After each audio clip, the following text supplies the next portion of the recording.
Hello guys, स्वागत है आप सबों का हमारे चैनल नॉवल शिक्षा में। गाइस, जैसा कि पता है आप लोगों को कि जो हमारा ये टॉपिक चल रहा है जियो पॉलिटिकल इश्यूज़ के तहत भारत के जो पड़ोसी राष्ट्र हैं उनके साथ जो हमारे संबंध हैं उन पर हम लोग चर्चा कर रहे हैं। भूटान के लिए भारत आज जो कुछ भी कर रहा है वो क्यों आवश्यक है, भूटान हमारे लिए इतना महत्वपूर्ण क्यों है, इन सबों की चर्चा आज होगी।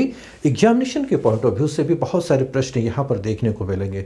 तो गाइज, विलंब ना करते हुए चलिए इसकी शुरुआत करते हैं। मैं हूँ राजीव और आप देख रहे हैं नॉवल शिक्षा। चलिए शुरू करते हैं।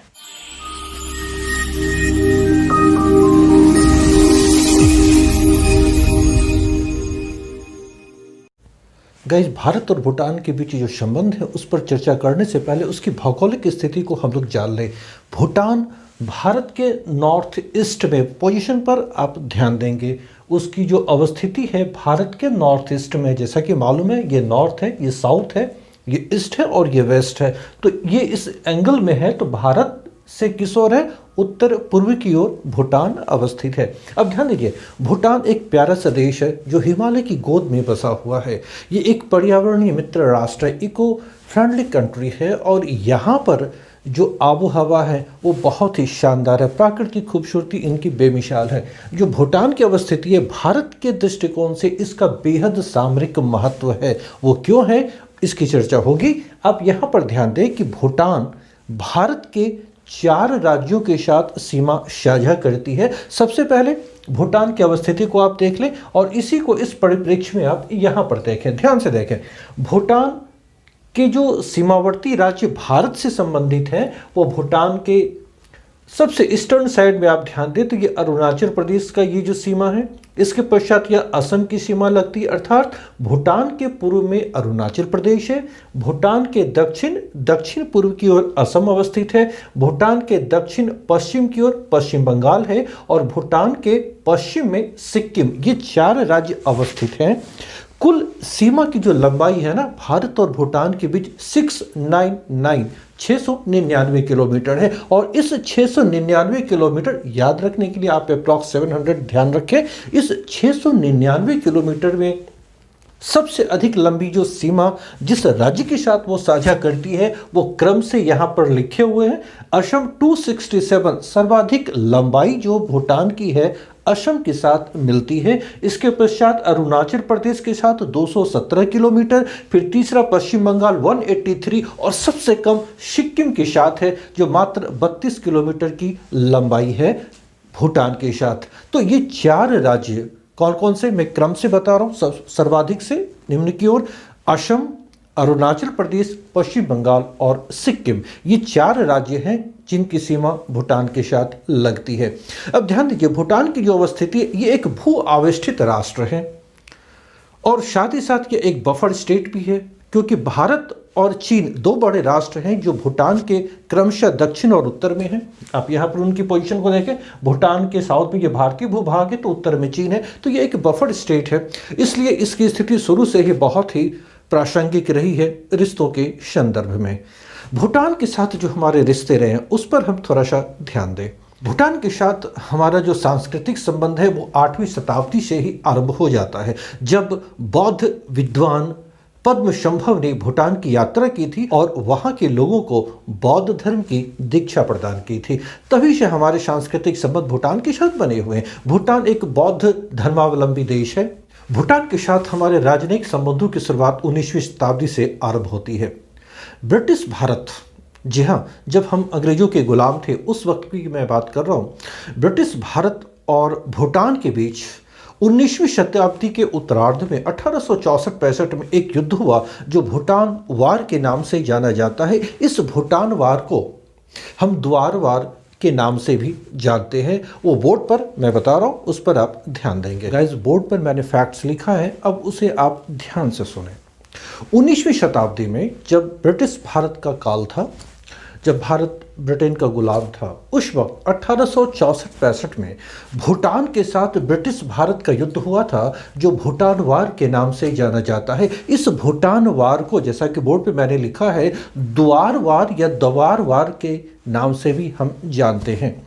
इस युद्ध में निस्संदेह भारत की विजय हुई थी और एक संधि हुई भूटान के साथ जो सिंचुला की संधि के नाम से प्रसिद्ध है, उसे सिंधुला की संधि भी कहा जाता है। ध्यान रखना, ये सिंचुला अथवा सिंधुला की संधि ये 11 नवंबर 1865 में हुई थी। यह संधि महत्वपूर्ण है, आप ध्यान से समझना। इस संधि में जो धाराएं थी, इस संधि के द्वारा ब्रिटिश भारत की हुकूमत ने यह वचन दिया भूटान को कि वह उसके आंतरिक मामलों में हस्तक्षेप नहीं करेगी, लेकिन विदेशी मामलों को ब्रिटिश सरकार तय करेगी। वस्तुतः सिंचुला की संधि के द्वारा भूटान की संप्रभुता को छीन लिया गया था। जैसा कि मालूम है, एक संप्रभु राष्ट्र, एक सॉवरेन नेशन वे होते हैं जो अपने आंतरिक और बाह्य मामलों में निर्णय लेने के लिए स्वतंत्र हों।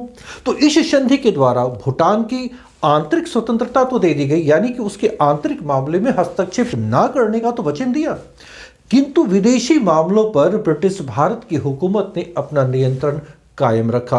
अर्थात भूटान पूरी तरह संप्रभु राष्ट्र के रूप में उस वक्त नहीं था। इस संधि ने यह तो तय कर दिया। इसके पश्चात आप बोर्ड पर देखें, 8 जनवरी 1910 को पुनाखा की संधि होती है। ये एक जगह है पुनाखा दजोंग भूटान में, यह भी ब्रिटिश भारत और भूटान के बीच संधि हुई थी। और इस संधि के द्वारा ब्रिटिश भारत की सरकार ने भूटान को यह वचन दिया, या कह सकते गारंटी दी भूटान की स्वतंत्रता की। यह एक महत्वपूर्ण संधि थी जिसमें यह तो गारंटी दी गई कि भूटान एक स्वतंत्र देश रहेगा। यह स्थिति भारत की आज़ादी तक बनी रही। जब देश स्वतंत्र हुआ 1947 में, इसके पश्चात भारत और भूटान के बीच संबंधों को पुनर्परिभाषित किया गया। भूटान भारत के लिए महत्वपूर्ण था, इसलिए स्वतंत्र भारत की सरकार ने, जब प्रधानमंत्री पंडित जवाहरलाल नेहरू थे, उनके वक्त में 1949 में दार्जिलिंग में 8 अगस्त को एक संधि हुई जो भारत भूटान मैत्री संधि के नाम से जानी जाती है, इंडो भूटान फ्रेंडशिप ट्रीटी। ये एक महत्वपूर्ण संधि थी। इस संधि के द्वारा भी भारत ने भूटान की स्वतंत्रता का एक तरह से वचन दिया और उसे एक स्वतंत्र राष्ट्र के रूप में स्वीकार किया। किंतु ध्यान दीजिए, इसमें 2 धाराएं थी और जो काफी महत्वपूर्ण है। इस संधि की धारा 1 के तहत भारत ने स्पष्ट वचन दिया कि भारत कभी भी भूटान के आंतरिक मामलों में हस्तक्षेप नहीं करेगा, जबकि धारा 2 में यह वर्णित है कि भूटान भारत के निर्देश, वर्ड पे आप ध्यान देना, कि भूटान भारत के निर्देश, डायरेक्शन के द्वारा ही विदेश नीति का संचालन करेगा। ये जो शब्द है ना, निर्देश, डायरेक्शन, इस शब्द पर भूटान को आपत्ति रही है। गाइस, 2007 में भूटान नरेश जिग्मे खेसर नामग्याल वांगचुक का भारत आगमन हुआ था। उनके आगमन के दौरान ही वो तारीख है 8 फरवरी 2007 को 1949 की जो ट्रीटी थी ना, उसमें कुछ संशोधन किया गया। वो जो शब्द थे उसकी धारा 2 में निर्देश, डायरेक्शन शब्द, उसको हटाया गया और उसकी जगह पर सलाह अथवा परामर्श शब्द को शामिल किया गया, एडवाइस शब्द को शामिल किया गया। इससे भूटान की थोड़ी संतुष्टि हुई कि अब वो सलाह के द्वारा ही अपनी विदेश नीति का संचालन करती है, ना कि भारत के निर्देश का पालन करती है। ठीक है गाइस, भारत और भूटान के बीच आज़ादी के पश्चात जो संबंध रहे हैं, जो घटनाक्रम हुई है, उस पर थोड़ा हम लोग गौर करते हैं। 1949 की जो संधि थी, भारत भूटान मैत्री संधि, इसके पश्चात प्रथम प्रधानमंत्री पंडित जवाहरलाल नेहरू ने 1958 में 1958 में पहली बार भूटान की यात्रा की थी। वो भारत के पहले प्रधानमंत्री भी हैं जिन्होंने भूटान की यात्रा की। उनकी यात्रा के पश्चात भारत और भूटान के बीच जो मैत्री संबंध हैं वो और प्रगाढ़ होने शुरू हुए। जैसा कि मालूम है कि भारत में प्रथम पंचवर्षीय योजना की शुरुआत 1951 में हुई थी और योजना आयोग की स्थापना 1950 में हुई है, ये आपको पता है। तो पंडित नेहरू ने जब 1958 में भूटान की यात्रा की तो भूटान के विकास के लिए, भूटान की समृद्धि के लिए, भूटान को आगे बढ़ाने के लिए हर संभव मदद का आश्वासन उन्होंने दिया। तो भूटान में भी 1961 में, ध्यान रखिएगा, भूटान में 1961 में पहली पंचवर्षीय योजना की शुरुआत होती है। ठीक हमसे 10 वर्षों के पश्चात भारत में 1951 में हुई है, भूटान में 1961 में। पंडित नेहरू की यात्रा के दौरान प्रोजेक्ट दंतक एक महत्वपूर्ण पड़ाव था दोनों देशों के बीच रिश्तों में। इस प्रोजेक्ट के तहत भूटान में सीमा सड़क संगठन, बॉर्डर रोड ऑर्गेनाइजेशन BRO के द्वारा महत्वपूर्ण कार्य किए गए हैं और भूटान में सड़कों के निर्माण में अग्रणी भूमिका अदा की है। जो भूटान में सड़कें बनाई गई, इसकी शुरुआत 1961 में हुई थी, जब भूटान की पहली पंचवर्षीय योजना की शुरुआत होती है। भारत और भूटान के बीच रिश्तों में गर्माहट और तब आई जब 1968 इंदिरा गांधी ने भूटान की यात्रा की थी। उनके समय में 1968 में पहली बार भारत और भूटान के बीच राजनयिक संबंधों की स्थापना हुई। डिप्लोमेटिक रिलेशनशिप, इसके पहले भारत और भूटान के बीच ऐसी कोई चीजें नहीं थी। डिप्लोमेटिक रिलेशनशिप का मतलब होता है कि दोनों देशों ने एक दूसरे देश में अपने दूतावास की स्थापना की थी। भारत ने थिम्पू, जो भूटान की राजधानी है, वहां पर, और भूटान ने नई दिल्ली में अपने दूतावास की स्थापना की थी। ये जो राजनयिक संबंध थे 1968 में स्थापित हुए थे। इसके पश्चात 1971 में भूटान संयुक्त राष्ट्र संघ UNO का सदस्य बना। देश के पहले राष्ट्रपति जिन्होंने भूटान की यात्रा की थी वो VV गिरी थे। उन्होंने सर्वप्रथम 1970 में भूटान की यात्रा की थी। उसके पश्चात दूसरी बार 1974 में वे दोबारा भूटान गए थे। यानी भूटान के साथ हमारे जो रिश्ते हैं उन पर लगभग सभी सरकारों ने ज़्यादा ध्यान दिया है। वर्तमान में लुक ईस्ट की जो पॉलिसी सरकार की रही है, इस पर तो हम लोग लगातार आगे बढ़ ही रहे हैं। गाइज, अब आप लोग ध्यान देना, जैसा कि मालूम है कि भूटान में राजतंत्र का दौर शुरू से रहा है और आज भी राजतंत्र है, लेकिन वो प्रजातंत्र की ओर भी मुखातिब हुआ है। भूटान में लंबे समय से प्रजातांत्रिक मांग भी हो रही थी। वहाँ के जनमानस की भावना को समझते हुए भूटान नरेश ने वहाँ प्रजातांत्रिक सुधारों पर भी ध्यान दिया और 2006 में वहाँ पर पार्लियामेंट की भी स्थापना हुई। बोर्ड पर मैंने फैक्ट्स लिखा है। और 2007 में पहली बार स्वतंत्र चुनाव भी हुए थे भूटान में और 2008 से वो पूरी तरह प्रजातांत्रिक देश के रूप में कार्य कर रही। हालांकि राष्ट्र प्रमुख आज भी राजा हैं, लेकिन वहाँ पर पार्लियामेंट है, वहाँ पर चुनी हुई सरकार है। और जिस तरह से हम लोग देख रहे हैं, यहाँ पर पहले बोर्ड पर आप लोग देख लें, फिर मैं आगे चर्चा करता हूँ।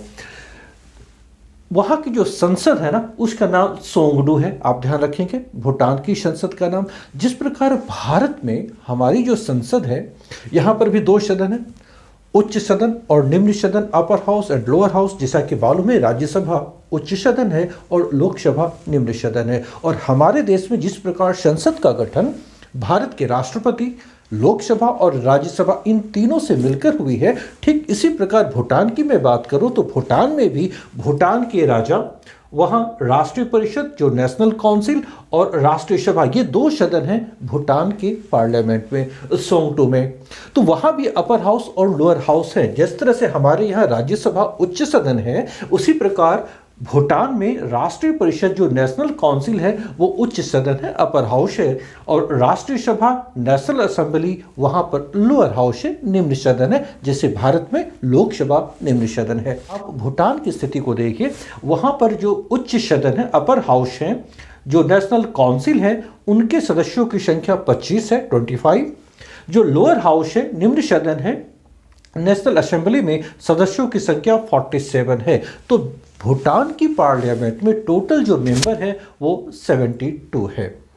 अब भूटान और भारत के जो संबंध हैं वो ध्यान रहे, वो दुनिया जानती है कि दोनों देशों के बीच आवागमन के लिए किसी भी प्रकार की कोई वीज़ा की आवश्यकता नहीं पड़ती है। दोनों देशों के नागरिक एक दूसरे देश बड़े आराम से जा सकते हैं, कार्यों को अंजाम दे सकते हैं।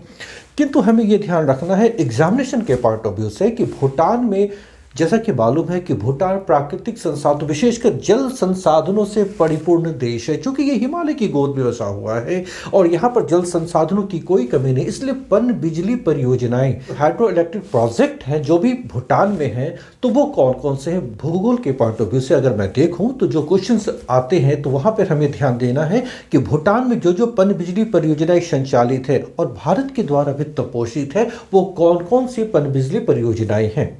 हाइड्रो पावर प्रोजेक्ट वहां पर संचालित है, मुख्य रूप से 4 वहां पर संचालित है। और पिछले ही वर्ष 2019 में प्रधानमंत्री नरेंद्र मोदी जब भूटान गए थे तो एक परियोजना का शुभारंभ हुआ था। वे कौन कौन सी परियोजनाएं हैं, आप जरा बोर्ड पे ध्यान दें। भूटान की आर्थिक उन्नति में जो सबसे बड़ा योगदान दे रहा है वो वहां की जल विद्युत परियोजनाएं हैं। भारत सरकार के द्वारा भूटान में अब तक 4 परियोजनाओं में वित्त पोषित किया जा रहा है। वे 4 प्रमुख पन बिजली परियोजनाएं कौन कौन सी हैं, आप इस पर ध्यान दें।